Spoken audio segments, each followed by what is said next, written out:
Good evening, class. This is Jessica Shaw. I am doing a tutorial on Google Documents, in particular Google Forms. The first thing that we'll need to do is, you'll need to do is sign into a Google account or create a Google account. And then you can access from that account your Google Drive. From the Google Drive, you will go to the New section and scroll down until you find, in this case it's in More, Google Forms. Google Forms are great for so many reasons. The one that I will be using it for is as a form that I can give to my students in September. I can have them fill this out and gather information about them right away. First thing I'm going to do when I have any Google document is I have to rename it. Google saves the documents automatically, which is something that's different than Microsoft Word, so that you don't have to worry about losing what you have. A fast way of doing the title and renaming is up here, where you just click on Entitled Form and then you can rename it. Mine will be September Questions, and then click OK. Another way of renaming it is in the file, but going right up to, and you can always rename it. If I don't like that, I can rename it again by just clicking on the name, and that is one shortcut instead of having to go to File and scroll down to rename there. First part of your form is the form settings. The form settings are a number of options that you have.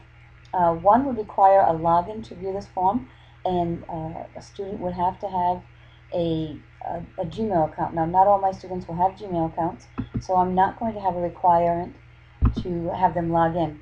I can also collect my respondent's username if they're part of Gmail. I can show the progress bar at the bottom of the page so students know how far they're going, but I'm not worried. I'm not going to have too many questions that they're going to be worried about finishing. I will not click only allowing one response per person, because again, that means I'd have to have a login and they'd have to have a Google account. I could shuffle the questions in order, however I'm choosing not to do that because I want these to be set questions. Now, there are different ways you can do your questions. This is the meat and potatoes part of our form. That's the next one we'll be doing. I could click on and see the forms here and decide what type of question I'd like to have, or a shorter way of doing that is to go to the add item. Right next to it, it tells you all the different types of questions that you can have. So my first question I'm going to ask is going to be a basic name question. I would like to know my students' names. So I'm going to ask for last names first. That way, and then I'm going to ask them to do it in a text box, and their answer will come right here. I'm done with this question. That way, when later on, I can put them right in order according to their last name. Then that question is done. My next question will come, I just come to add item, I go next to it again, and I want it to be their first name, so I'm going to do another text box. So it will be first name. I can't spell today.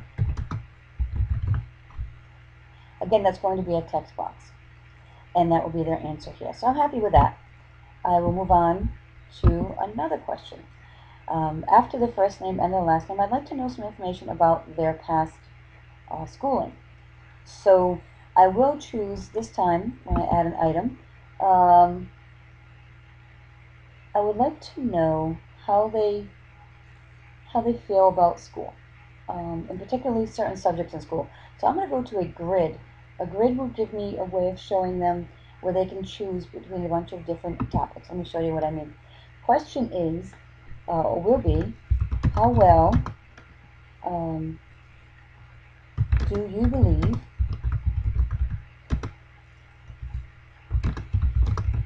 you have done in the following classes?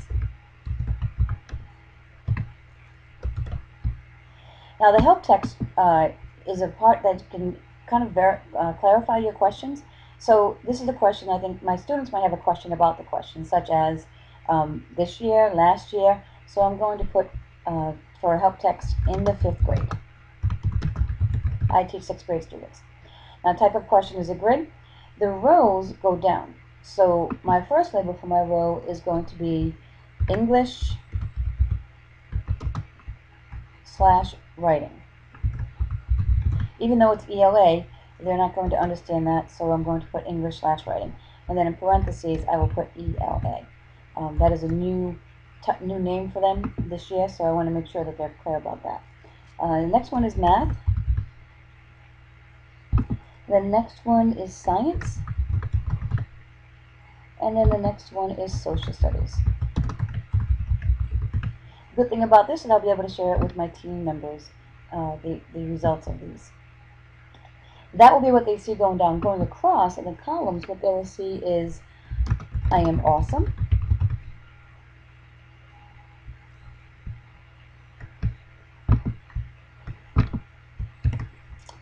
And the next option will be I do okay. Maybe not an exclamation point. The next one I will do I need some help.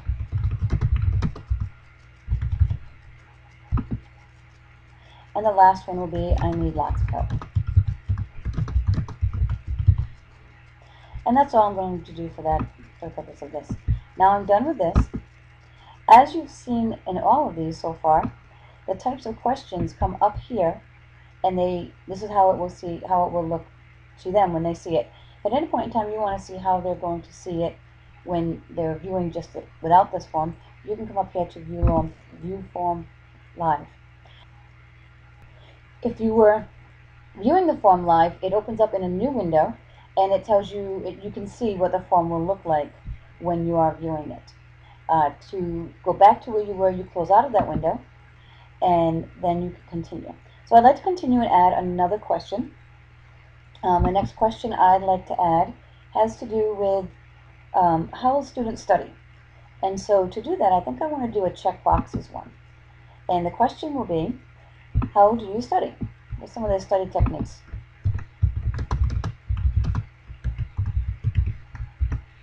My first option, I think I will make I read information over. The next one will make I write the information down.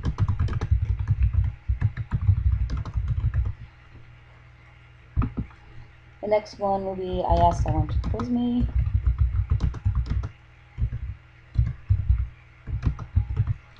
And then I think I'll do I don't study.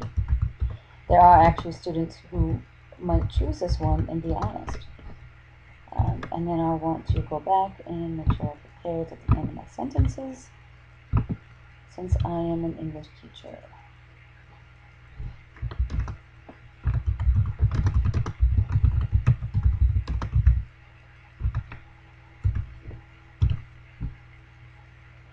Alright, and that's good for that question. Try to move along a little faster. For my last one, just for the purpose of this, I'm going to do a scale question. Scale question is, how much do you like school?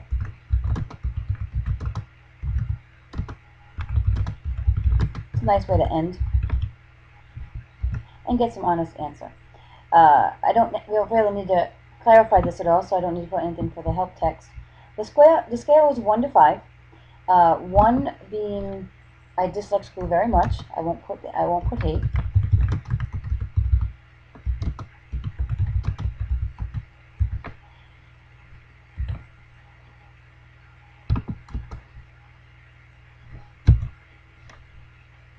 I can't stop. The next one will be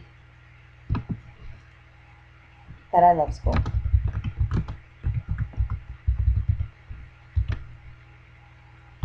Just going to make sure I have this correct. Okay. Now, what I didn't do is I didn't put required for this question, so I'm going to require this question, which means I can't submit it until all the question is answered. So I'm going to go back to my questions and edit and make sure I put that on all the questions, because I want all these questions answered. So this will also be a required question. There's my edit button that I'm using there. Over here is a duplicate if you want to duplicate the question, and then you'd like to change some parts of it so you don't have to rewrite everything again. And the last one, if you decide you don't like the question, is an option to delete the question altogether. Obviously, I do want their name, so that must be required as well.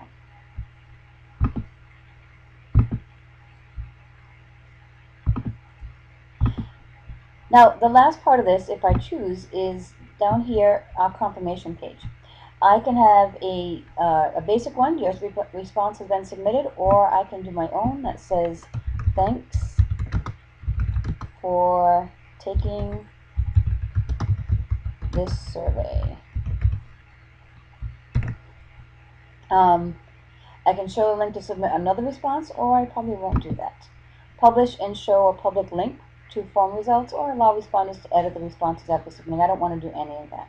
So now to send the form, this is where you get to decide how you want your students or your people to see what you have. You could, if you had a website, you can highlight this and embed it. You can send it via email, and I'm going to send email to myself so I can show you quickly how that's done.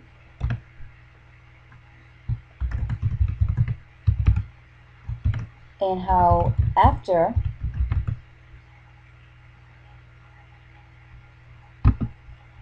you've done that, you can actually get the results of it. So I will go quick to one of my emails, and you can see the results after I submit it. So let's do last name, Shore, first name, Jessica, scrolling down. How well did you do in the following classes? I see a typo here, that's okay, it's just practice. In English, I was awesome. In math, I did okay. In science, I do need some help. And in social studies, I do okay. How do I study? I don't study. No, I ask someone to quiz me. That's usually what we'll get for a response. How do you feel about school? I absolutely love school, and then I'm going to submit it. And there we go. Now, what I can do when I have go back to my form, I can either open my form, or right below my form, in my Google Drive, and I'll show you that in a minute, there'll be another form, an Excel sheet, so that I can see what my responses are. But I can also go to my form directly and view the responses here. And here's how your responses come out. There's a timestamp, and this is the one that I did that was not correct. Here's my name, my first name, answer to the first question, answer to the next question, answer to that question, and answer to that question. Now, in here, there's other things you can do. You can highlight it, you can bold print it, you can put it in bold. So you can totally take your form and make it do all kinds of things, and that's a whole nother screencast or whatever tutorial to do. There's so much you can do in Google Docs. I particularly really like doing this form. One thing I can do with this form too is I can create a behavior form for teachers to go in about a student and rate that student on how their behavior was, or how many behaviors were exhibited in a certain day, what types of behaviors they were. I can determine the type of form the type of question I want them to do for that. So if I was doing a behavior one, I might do a multiple choice. I might choose to do a date and time that certain behaviors occurred. There's all kinds of stuff you can do. I encourage you to go and look at it, create a form, start with a survey, and then move on from there. I hope this has been helpful to people and that more will use forms.